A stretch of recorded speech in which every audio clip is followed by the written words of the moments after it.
Magandang araw bagong Pilipinas. Nananatiling maayos at kontrolado ang sitwasyon ngayon dito sa Calao Avenue, Ermita, Manila sa gitna ng isinasagawang kilos protesta ng Anak Bayan at iba pang grupo kasabay ng pagdiriwang ng ika-128 anibersaryo ng kalayaan ng Pilipinas.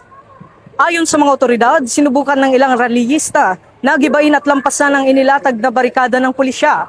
Gayunman nananatiling disiplinado at hindi nagpatinag ang mga puwersa ng Manila Police District at Regional Mobile Force Battalion ng NCRPO na nakatalaga sa lugar upang mapanatili ang kaayusan at maiwasan ang anumang kaguluhan.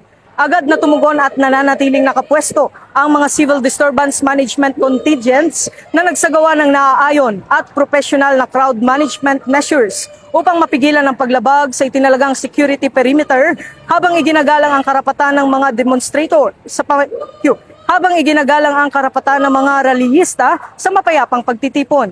Personal ding nagtungo sa lugar si Police Major General Anthony Aberin, Regional Director ng NCRPO, upang inspeksyonin ang deployment ng mga tauhan at tiyakin ang kahandaan ng mga puwersang nagpapatupad ng seguridad.